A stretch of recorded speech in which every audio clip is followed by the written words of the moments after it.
ওমর গেলেন, উসমান আইলেন। উসমানের জমানা তো আমি খেজুর খাইছি দিছি। যেদিন হযরত উসমান গনি রাদিয়াল্লাহু তাআলা আনহু শহীদ হবেন, দুশমন বিদ্রোহীরা ওনার ঘর চতুর্দিক দিয়ে ঘেরাও করে ফেললো। আর হযরত উসমান তিনি কোরআন তেলাওয়াতে মগ্ন ছিলেন। এই অবস্থায় দুশমনরা ওনাকে শহীদ করলো, তলোয়ার দিয়ে আঘাত করলো।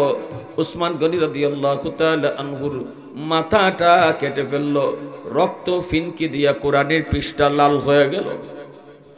আল্লাহর কোরআন পড়া অবস্থায় ছিলেন হযরত উসমান গনি রাদিয়াল্লাহু তাআলা আনহু। এই তিলাওয়াত করা অবস্থায় ইনারে শহীদ করলো, রক্ত পইরা কোরআনের পৃষ্ঠা লাল হয়ে গেল। আজও সেই কোরআন মক্কার জাদুঘরে আছে রে যুবক, আজও সেই কোরআনের পৃষ্ঠা লাল। তামাম দুনিয়ার যত শহীদ হয়েছে তাদের শাহাদতের পক্ষে সাক্ষী দিবে বদর, কারো শাহাদতের পক্ষে সাক্ষী দিবে উহুদ, কারো শাহাদতের পক্ষে সাক্ষী দিবে গাছ, কারো শাহাদতের পক্ষে সাক্ষী দিবে নদী, কারো শাহাদতের পক্ষে সাক্ষী দিবে মিম্বর। কিন্তু হযরত উসমান গনির শাহাদতের পক্ষে সাক্ষী দিবে আল্লাহর কোরআনের পৃষ্ঠা।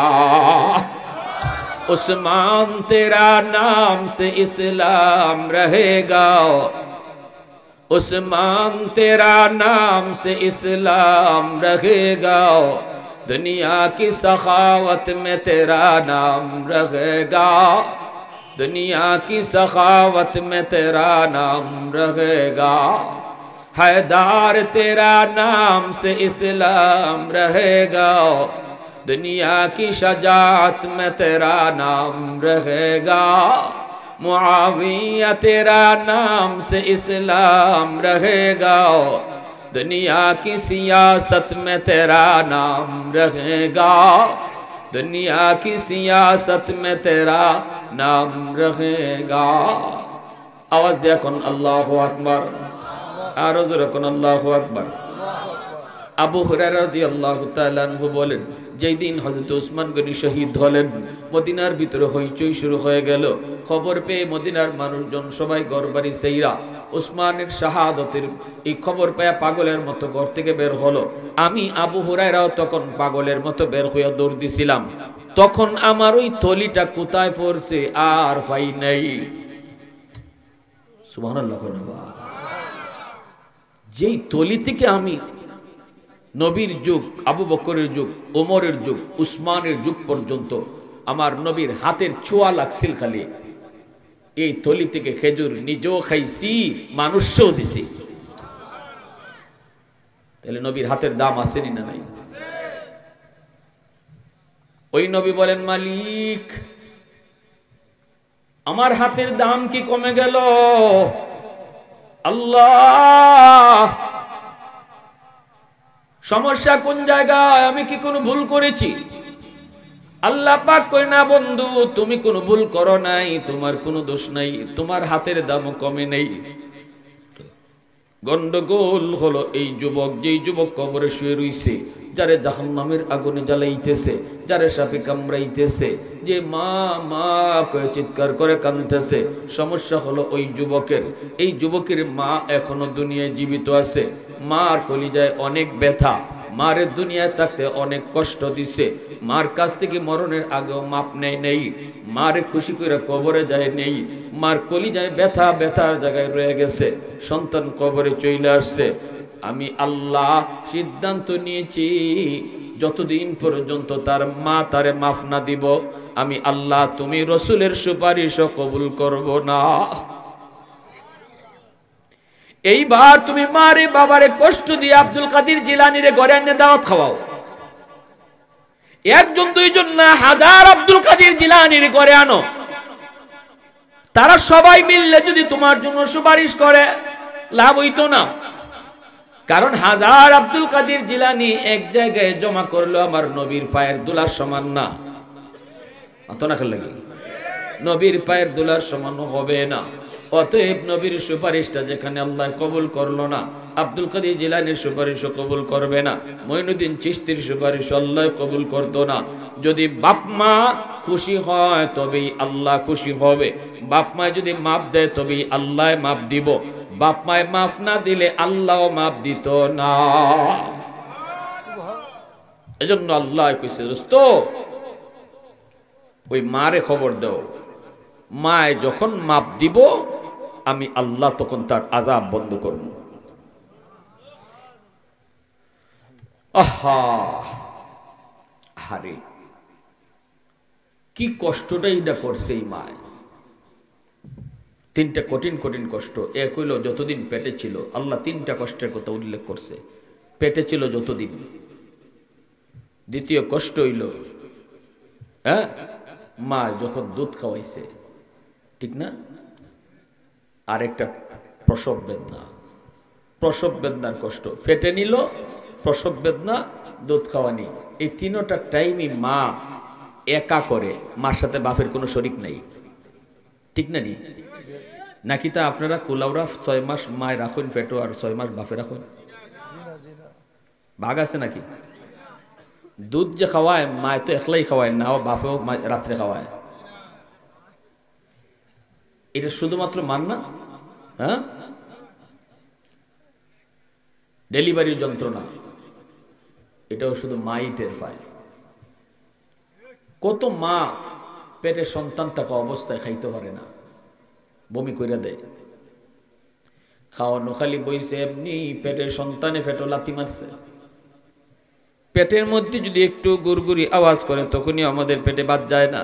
যদি সন্তানটায় লাথি মারে মা সাথে সাথে বমি করে দেয়। মানুষজন যদি জিগায় কি হয়েছে, স্বামী যদি জিগায় কি হয়েছে গো, কি হয়েছে, কানা খাই বানাইনি, কয় না আমি এখন খাইতাম না, তুমি খাও। তখনও মা কেমন দরদি মা, দরদি মা তখনও কয় না তোমার সন্তানে আমার পেটো লাথি মারছে। আমার তোমার বিরুদ্ধে মায় সেদিনও বাবার কাছে নালিশ দেয় নাই, ঠিক কিনা? জোরে কও। ঘুমাইতে গেছে মা, কলিজায় লাথি মারছে, মার ঘুম ভেঙে গেছে। এই রুম থেকে ওই রুমে মায় যায়, ঘুমায় না, ঘুমায় না। বাবা তো জানে না বাবা ঘুমাইতেছে, ঘুমাইতেছে, নাক ডাকায় বাবা ঘুমাইতেছে। যদি বাবার ঘুম ভাঙ্গি ছায়া দেখি বিবি তো কাছে নাই, হয়তো সিটে বয়ে রইছে, অথবা এই রুম থেকে ওই রুমে হাঁটতেছে, চোখ দিয়া পানি ফালাইতেছে। স্বামীরে ডাক দিয়ে তোলে না, স্বামী গো উঠো। স্বামী যদি জিগা কি হয়েছে, কয় না গো কি হয়েছে, তখনও কয় না আমার পেটের সন্তান, এটা তো বাবারই। ই কথা কয় না তোমার সন্তান আমার কলিজায় লাথি মারছে। সেদিনও আমার আর তোমার বিরুদ্ধে মায়ের নালিশ দেয় নাই, ঠিক কিনা? জোরে কও, আরো জোরে কও, ঠিক কিনা? পৃথিবীতে মায়ের মতো আপন কেউ হবে না, পৃথিবীতে মায়ের মতো আপন কেউ হবে না। তোমরা কোনোদিনও মায়েরই মনেতে কষ্ট দিও না, তোমরা কোনোদিনও মায়েরই মনেতে কষ্ট দিও না। কত পাপী এমন আছে মাকে কষ্ট দেয়, মায়ের মনে কষ্ট দিয়ে অভিশাপ নেয়। মায়ের মনে কষ্ট দিলে খোদা যে সহে না, মায়ের মনে কষ্ট দিলে খোদা যে সহে না। তোমরা কোনোদিনও মায়েরই মনেতে কষ্ট দিও না, তোমরা কোনোদিনও মায়েরই মনেতে কষ্ট দিও না। এ যুবক, সেই মা যখন প্রসব বেদনা শুরু হয়, এই যুবক প্রসব বেদনার কত কষ্ট মা শুধু জানে, পৃথিবীর আর কেউ জানে না। এত ব্যথা, হসপিটাল নিয়ে গেলে পরে তার ইঞ্জেকশন দেয়, হসপিটাল নিলে পরে ইঞ্জেকশন দেয়। এই ইঞ্জেকশনটা কিসের ইঞ্জেকশন জানোনি? এই ইঞ্জেকশনটা পৃথিবীতে একমাত্র এই ইঞ্জেকশনটাই যেটা যন্ত্রণা আরো বাড়ায়, ব্যথা আরো বাড়ায়। আমরা জানি ব্যথা যখন উঠে ইঞ্জেকশন দিয়ে ব্যথা কমানি হয়, কিন্তু প্রসব বেদনা, ওই বেদনায় যে ইঞ্জেকশন দেওয়া হয়, এই বেদনা ইঞ্জেকশনে আরো বাড়ায়। একজন এফআরসি ডাক্তার বলছে হুজুর প্রসব বেদনার সময় একজন মার যেই পরিমাণ কষ্ট হয়, এই বেদনা এই যন্ত্রণাটা যদি একজন যুবককে পুশ করা হয়, মুহূর্তের ভিতরে সে পাগল হয়ে বেহুশ হয়ে মাটিতে পড়ে যাইব, কিছুক্ষণের ভিতরে মারাও যাইতে পারে, বেহুশ হয়ে মাটিতে পড়ে যাইব। এত যন্ত্রণা যেই মার সইছে, এই মারে যুবকে মারছে। এজন্য আল্লাহ পাক কয়, দোস্ত যতক্ষণ পর্যন্ত তার মা তারে মাফ না দিব, আমি আল্লাহ তারে মাফ দিতাম না।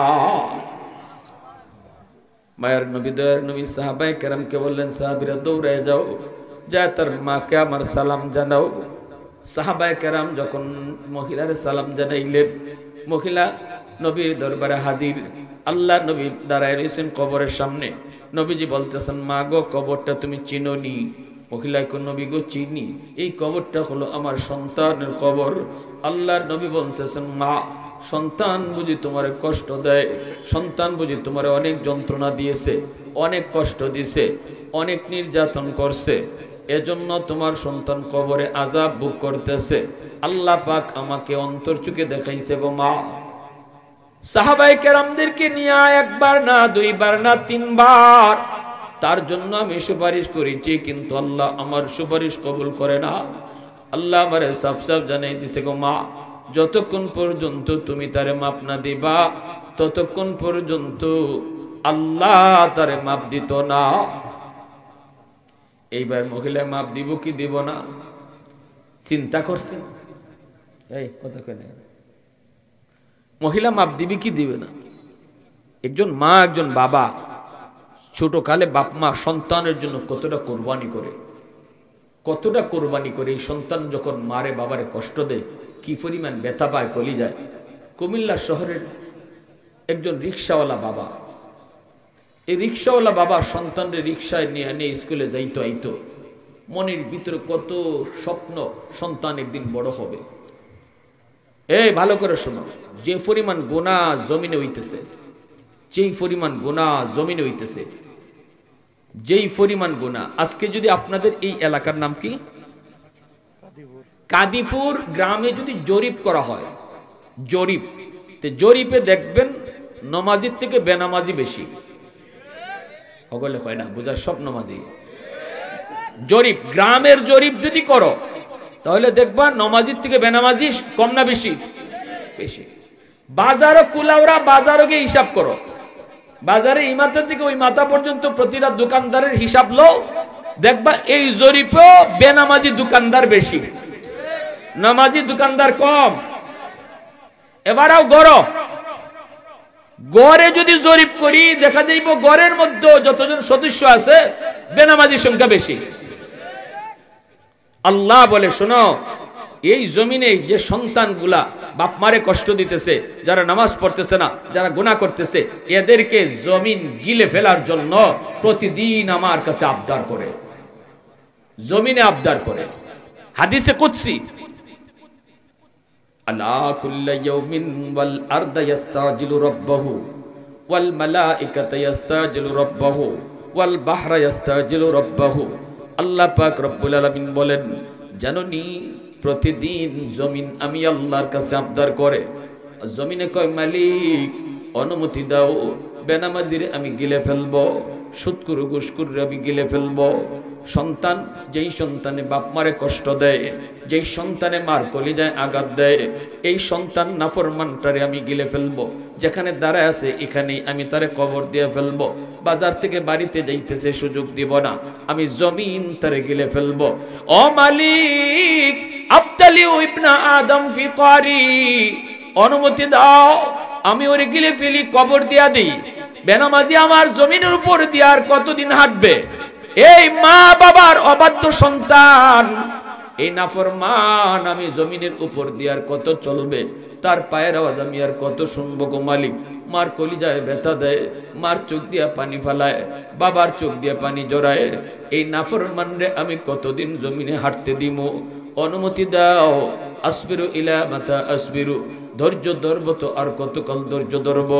আল্লাহ পাক রব্বুল আলামিন কয়, এর জমিন আমি আল্লাহ দেখতেছি এই জমিনের ভিতরে কত গুনাহ হয়, কত অত্যাচার হয়, কত জুলুম হয়, কত নাফরমানি হয়, কত সন্তান বাপ মার কলিজায় আঘাত দেয়। আমি দেখতেছি, সব দেখতেছি। আমি দেখতেছি এই জমিনের ভিতরে আমার নবীর নায়েবে নবী উলামায়ে কেরামের সাথে এই জমিনে কত জুলুম হয়। এরপর আমি কেন নগদ ধরি না জানোনি? কারণ আমি মানুষকে বড় আদর করে বানাইছি। আসমান আল্লাহ বানাইছেন কুন ফায়াকুন বইলা, জমিন আল্লাহ বানাইছেন কুন ফায়াকুন বইলা, ফেরেশতা আল্লাহ বানাইছেন কুন ফায়াকুন বইলা। কিন্তু আমারে আপনারে আল্লাহ পাক কুন ফায়াকুন বলে বানায় নাই। আমারে আপনারে যখন আল্লাহ বানাইছে, আল্লাহ পাক বলে খালাকতু বিয়াদাইয়া, এই মানুষকে আমি আমার নিজের হাত দিয়া বানাইছি। কারণ এই চেহারার মধ্যে এত দামি কপাল, এই কপাল আমি বানাইছি আমার সাজদার জন্য। এই কপালটা ফেরেশতাদের হাতে বানাইলে হয় না গো, এই কপালটা আদেশ দিয়ে বানাইলে হয় না। যে কপাল আমি বানাইছি আমার সাজদার লাগি, এই কপালটা আমি নিজের হাত দিয়া বানাইছি, নিজের হাত দিয়া বানাইছি। আল্লাহ পাক রব্বুল আলামিন কয়, এরে জমিন আমি দেখতেছি আমার এই বান্দাটা কত গুনাহ করতেছে। এরপরে আমি অপেক্ষায় আছি কখন কোন মজলিসে যাইব, কখন কোন ওয়াজ মাহফিলে যাইব, কখন কোন জুম্মার বয়ানে যাইব, কখন কোন আল্লাহওয়ালার সোহবতে যাইব, যাইয়া চোখের পানিটা ফালায় কানবো। আমি আল্লাহ তার চোখের পানির ফালাইতে দেরি, তার গুনাহ মাফ করতে দেরি করব না। কখন কোথায় মা বাবার কদর বুঝবো? রাতে যেয়ে মার কাছে মাপ চাই লিব, বাবার কাছে মাপ চাই লিব, মার কাছে বাবার কাছে মাপ চাইতে দেরি, আমি আল্লাহ তারা মাফ করতে দেরি করব না। এজন্যই তো কুমিল্লা শহরের ওই যুবক যারে শিশুকাল থেকে বাবা রিকশায় করে করে স্কুলে নিত আর আনতো, মার কত স্বপ্ন ছিল সন্তান বড় হবে, অফিসার হবে, ঠিকই অফিসার হইছে, বড় হইছে, কিন্তু বাপ মারে ভুই লাগেছে। ঢাকা শহরে তাকে বড় লোকের মেয়ের বিয়া কইরা গুলশান বাসা নিয়ে থাকে, কিন্তু গ্রামের সেই গরিব মা, গ্রামের গরিব বাবারে বইলা গেল। ঈদের চাঁদেও মারে দেখতে আসে না, বাবারে দেখতে গ্রামে আসে না। মা রাস্তার দিকে তাকায় তাকায় চোখের পানি ধরে কান্দে আর কই, বাজান রে, কত সন্তান শহর থেকে গ্রামে আয় ঈদ পালন করার জন্য, মার সাথে বাবার সাথে ঈদ কাটাইতো, কিন্তু ঈদের দিনও কি তুই মারে একটু ভুইলা গেলি? ঈদের দিনও কি বাবারে ভুইলা গেলি? সারাদিন মা ঈদের দিন সারাদিন রাস্তার পানে তাকায়, ঈদের আনন্দ নাই, মার নাই, বাবার নাই। সন্তানের রাস্তার দিকে চাওয়া, কিন্তু সন্তান বাপ মার খবর নেয় না, আসেও না, গ্রামে আসে না। একদিন মা তার স্বামীরে পাঠাইছে, স্বামী গো একটু যাও, যায় তুমি যে একটু দেখে আসো, চেহারাটা অন্তত দেখে আসো।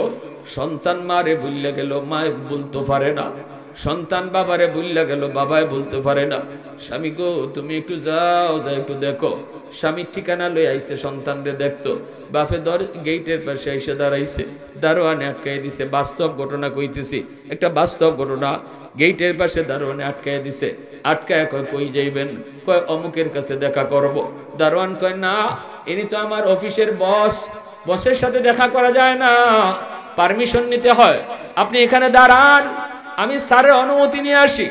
দারোয়ান গেছে গিয়া কই, স্যার একটা বুড়া মানুষ, গরিব মানুষ গেটের পাশে দাঁড়ানো, আপনার সাথে দেখা করতে চায়, অনুমতি দিমুনি? এমনি স্যারে কয় আমি সিসি ক্যামেরায় দেখি, সিসি ক্যামেরাটা অন করে দেখে গেটের লোকটা তার বাপ, কিন্তু দারোয়ান রে কয় না, দারোয়ান রে কয় না এটা যে তার বাপ। দারোয়ানের হাতে 500 টাকা দিয়া কয় নে, টাকাটা দিয়া বিদায় করে দে। দারোয়ান আইসে কয় নেন, স্যারে 500 টাকা দিছে। বাপে কয় বাজার আমি ভিক্ষা নিতে আসি নাই রে বাজার, আমি সাইল না সওয়াল করতে আসি নাই, আমি ভিক্ষুক না ভিক্ষা নিতে আসি নাই, আমি আসছিলাম একটা নজর আমার সন্তানের চেহারা দেখমু, একটা নজর আমার ছেলের চেহারাটা দেখমু। দারোয়ান চিৎকার দিয়ে মাটিতে বয়ে গেল। দারোয়ান কই, চাচা স্যার আপনার ছেলে? কয় হ্যাঁ। তুই যাও, যা কও আমি তার আব্বা আইছি। মনে হয় আমার ফুতে জানে না আমি যে তার বাপ, মনে করছে আমি ভিক্ষুক। দারোয়ান কই, লাভ নাই চাচা, লাভ নাই, সিসি ক্যামেরায় আপনারে দেখছে, আপনারে চিনছে। এই কথা বলতেই বাবা চিৎকার দিয়ে মাটির পরে আল্লাহর কাছে হাত উঠে মালি আজকে ছেলে আমারে চিহ্নও আমার গেটের ভিতরে ঢুকতে দেয় না, 500 টাকা দিয়ে আমারে বিদায় করে দেয়, কোথায় সে বিজি। ঠিক আছে মালিক, আমি বদদুয়া দিলাম না, কারণ আলেমদের জবানে শুনছি বদদুয়া দিলে কবুল হয়ে যাইব। আল্লাহ তোমার কাছে দোয়া করি আমার সন্তানরে তুমি হেদায়েত দান কইরো, বুঝ দিও। ওই যে দোয়া করছি দোয়াটা কবুল হয়ে গেছি। বাড়িতে আসছে মা জাবরে স্বামীরা ধরছে, কি গো আমার পুত্রে তুমি কেমন দেখে আসছো, আমার ছেলেরে তুমি কেমন দেখে আসছো। বাপে কান্দে, কেমনে দেখমু, তোমার ছেলে তো অনেক বিজি মানুষ, অনেক বড় অফিসার, আমার সাথে দেখা করার তার টাইম নেই। মা চিৎকার দিয়ে মাটিতে বয়ে গেল। মায়ও কয় আল্লাহ বদদুয়া দেই না, আল্লাহ তুমি আমার সন্তানরে বুঝ দিও, হেদায়েতের পথ দেখাইও। এইদিকে দিন যায় রাত যায়, বছরের পর বছর চলে গেল। রমজান মাস কোনো এক রমজানে যুবক জুম্মার নামাজ পড়ার জন্য মসজিদে ঢুকছে, গুলশান আজাদ মসজিদ। এই গুলশান আজাদ মসজিদে জুম্মার নামাজ পড়ান যাত্রাবাড়ির হযরত মাওলানা মাহমুদুল হাসান দামাত বারকাতুহু, এখনো আল্লাহর ওলি দুনিয়াতে আছেন। যাত্রাবাড়ি মাদ্রাসার প্রিন্সিপাল তিনি। হুজুরে জুম্মার নামাজ পড়ান গুলশান আজাদ মসজিদে, মিম্বরে বৈশা জুম্মার বয়ান করতেছেন। ওই দিনে হুজুরের জুম্মার বয়ান ছিল বাপ মার খেদমত, আর যুবক ঢুকছে মসজিদ। আল্লাহর ওলি মিম্বরে বইয়া বাপ মার খেদমত নিয়ে কয়েকটা কথা এমন ভাবে কইছেন, প্রত্যেকটা কথা তার দিলের মাঝিকে তীরের মতো লাগছে। আল্লাহু আকবার। ওই যে আল্লাহ কইছিল জমিন আমি যদি নগদ ধরে লাই তাহলে তওবার সুযোগ কই, আমি আল্লাহ মানুষ বানাইছি নিজের হাতে, এত সহজে ধরি না, সুযোগ দেই। বাপ মার সাথে বেয়াদবি করতেছে, কোন একজন আলেমের কথা হইনা তার দিল নরম হইয়া যদি রাত্রিকে মাফ চাইলায় তে তো মায় মাফ করে দিলে আমি আল্লাহ মাফ করে দিলাম। ধ্বংস যদি কইরা দেই তাহলে তার সুযোগ কই আর তওবা করা। আমি আল্লাহ রহমান, আমি রহিম, আমি সুযোগ দেই। জুম্মার নামাজ পড়লো যুবক, প্রতিটা কথা তার দিলের মধ্যে তীরের মতো লাগতেছে। বয়ানের ভিতরে যুবক কান্না শুরু করে দিছে, তার দিল আল্লাহ ঘুরাই দিছে। ওই যে বাপ মায়ের দোয়া করছিল আল্লাহ বুঝ দিও, বুঝ দিও, বদদুয়া দেই না, ওই মা বাবার দোয়াটা আল্লাহ কবুল করে নিছে। জুম্মার নামাজ পড়লো, শুধু কানতে কানতে জুম্মার নামাজ পড়লো যুবক। এরপরে নামাজটা পইরার বউর কাছে গেল না, বাচ্চা কাচ্চার কাছে গেল না, সোজা গেল মার্কেটে গিয়া মার লাগে শাড়ি কিনলো, বাবার লাগি লুঙ্গি কিনলো, বিভিন্ন রকমের ইফতারি লইয়া যুবক কান্দে আর কান্দে, পাগলের মতো শুধু কান্দে, খালি কই আমার আম্মা কই, আমার আব্বা কই।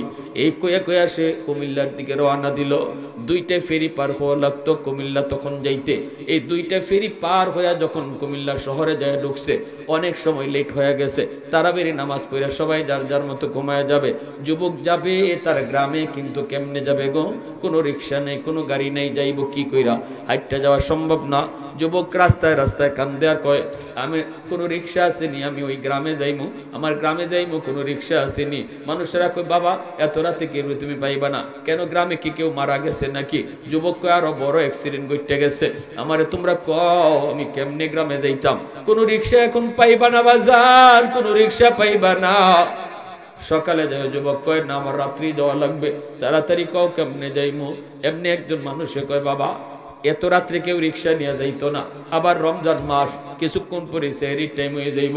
তবে একটা লোকরে আমি দেখছি রাতের বেলাও রিক্সা টানে, তার টাকার বড় প্রয়োজন, গ্রামে তার বউ বিছানায় পড়ে রয়েছে, ওষুধ লাগে, অথচ তার কোনো সন্তান নেই, ওষুধ নিয়ে যাওয়া লাগে। এই লোকটারে আমি দেখছি রাতের বেলাও টিপ দেয়, রাতের বেলাও সে এরকম রিক্সা টানে, টাকার দরকার। ওই লোকটা কোনো গ্যারেজে রিক্সা রাখে না, গ্যারেজ ভাড়া দিতে পারে না, এজন্য রিক্সাটা পা দিয়া পেট্রোল দিয়া রিক্সা চালায়, একটা দোকানের বারান্দায় বসে বসে রাত কাটায় দেয়, আর বারান্দার সামনে এই রিক্সাটা দাঁড় করে রাখে।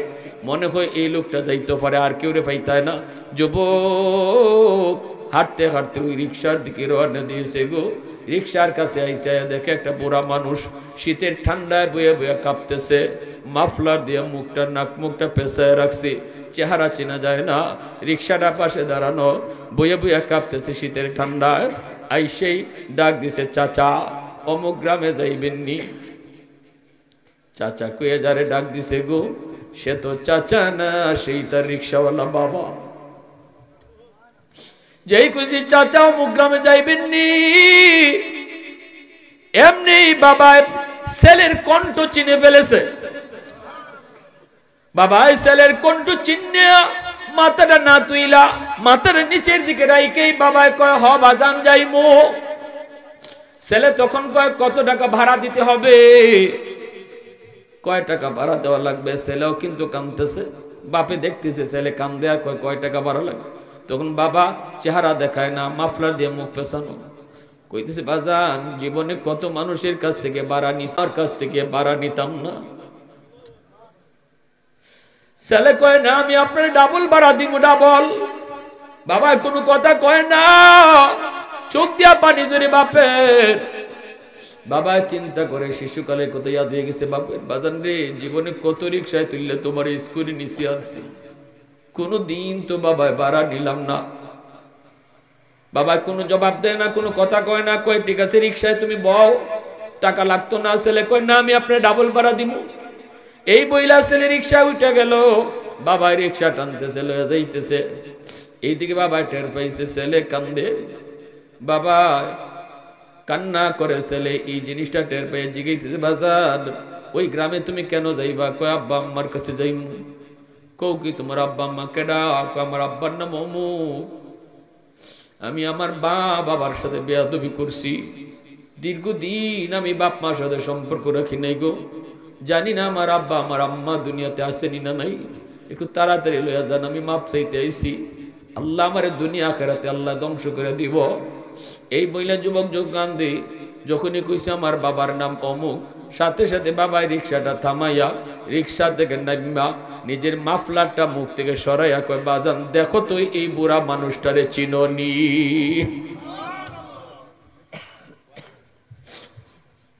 দেখো তো এই বুড়া মানুষটারে চিননি? তখনই ছেলের রিক্সা থেকে নামিয়া বাবার ফাও জড়ায় ধরে কান্না শুরু করছে, আব্বা আমার মাফ করো।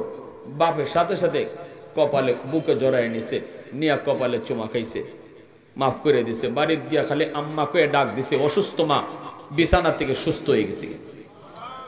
সন্তান অসুস্থ বাপ মার পাশে গিয়া মাথা হাতটা রাখবা, দেখবা বাবা অর্ধেক সুস্থ হয়ে গেছে। ডাক্তার পরে আনো। আল্লাহ রসুল কয় যখনই বাবার কপালে হাতটা রেখে কইবা আব্বা তুমি শরীরটা কেমন লাগে, ওই যে বাবার দিলটা খুশি হয়েছে, সাথে সাথে আল্লাহ তোমার উপর খুশি হয়ে গেছে। মার মাথার পাশে বৈশা মার কপালটাতে হাতটা রাইখে আম্মা শরীরটা কেমন লাগে, মা খুশি হয়ে যাইব। আল্লাহ রসুল কয় আমি রসুল কইতেছি যে রসুল জীবনে মিথ্যা বলি নাই, সাথে সাথে আল্লাহ তোমার উপর খুশি হয়ে যাবে। এই দুনিয়াতে বাপ মারে খুশি করে যারা গেছে এরা ওলি হইছে, বাইজিদ বুস্তামি ওলি হইছে, ওয়াসকরুনি আল্লাহর ওলি হইছে, এবং বড় বড় ওলি আল্লাহ এই জমিনে যতজন হইছে প্রত্যেকের পিছনে তার বাপ মার দোয়া ছিল। যাদের বাপ মা দুনিয়া আছে আজকে রাত্রি যে মাপ চাইতাম, আর যাদের বাপ মা দুনিয়াতে নাই, আবু দাউদ শরীফে একখান হাদিস, মান যারা কবর আবাওয়াইহি ফি কুল্লি জুমাতিন গুফিরা লাহু কুতিবা বাররান। জুম্মার দিন যদি সন্তান বাপমার কবর জিয়ারত করে তাহলে আল্লাহ এই সন্তানের যদি দুনিয়াত না বুঝে কষ্ট দিয়া থাকে, জুম্মার দিনের কবর জিয়ারতের উসিলায় আল্লাহ তারে মাফ কইরা বাধ্য সন্তানের তালিকাভুক্ত বানাই দেয়।